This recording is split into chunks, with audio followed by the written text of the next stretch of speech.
MU not cold enough to sell Bruno Fernandes. Bruno Fernandes was hurt to learn that MU were ready to let him go. But in top-level football, personal emotions cannot outweigh the rebuilding needs of a team that has just hit rock bottom. Bruno Fernandes' interview with Canal 11 was not loud, but sharp enough to create a ripple effect.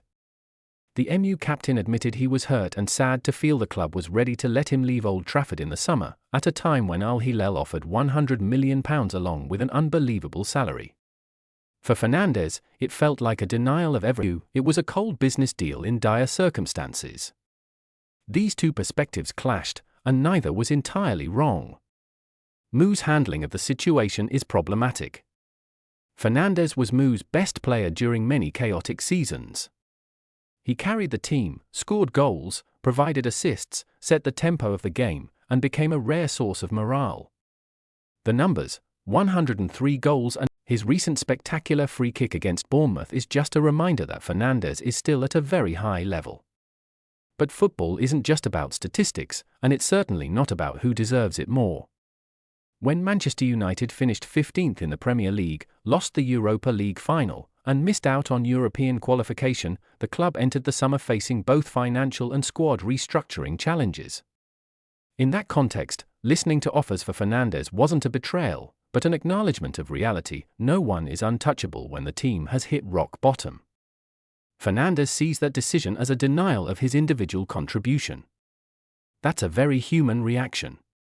But it's also a personal perspective, similar to how Mohamed Salah reacted when he was dropped from the squad due to poor form. Both forgot one thing: the club lasts longer than any player, and every major decision must prioritize the collective good.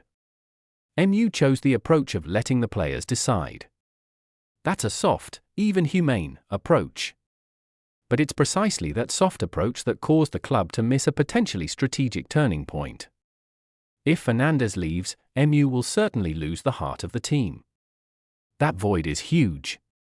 But in return, £100 million isn't just money. It's leverage for rebuilding. With that amount, MU could invest in two true central midfielders, pieces the team has lacked for many years. Carlos Baleba, Adam Wharton, or Elliot Anderson aren't flashy names, but they fit a structure that needs balance, discipline, and energy. Instead, Fernandes stayed. MU continues to struggle with a makeshift squad. The captain was pulled back to play deeper alongside Casemiro, away from the number 10 position where he was most dangerous. He instinctively pushed forward, leaving gaps in midfield.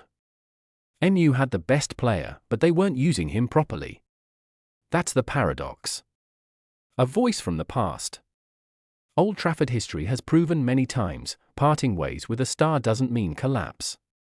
Cristiano Ronaldo, Roy Keane, David Beckham, Ruud van Nistelrooy, and Eric Cantona, names far bigger than Fernandes, all left. MU still moved forward, even more successfully, by finding the right structure instead of depending on a single individual. Liverpool faced a similar situation with Philippe Coutinho. They sold their biggest star, reinvested in Virgil van Dijk and Alisson Becker, and then dominated England and Europe. Not every club can do that. But the difference is that Liverpool dared to make the decision, while MU hesitated. Fernandes wasn't wrong to want to stay. He was loyal, he believed he could lead the team forward. Fans have every right to appreciate that.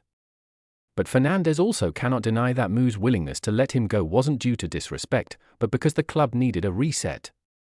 At 31, Fernandes still has great professional value. But he's no longer a player to build a long-term future. If MU truly wants to rebuild, the most difficult decision is sometimes the right one. Selling the captain isn't a moral failure, but a strategic choice.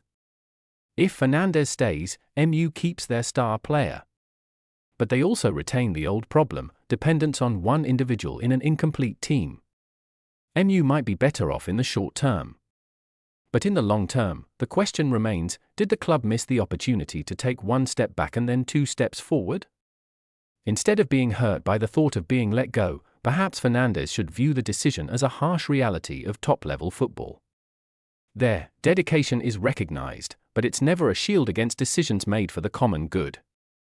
Manchester United once faced a crossroads. They chose the safe path. And now, they have to live with the consequences of that very choice.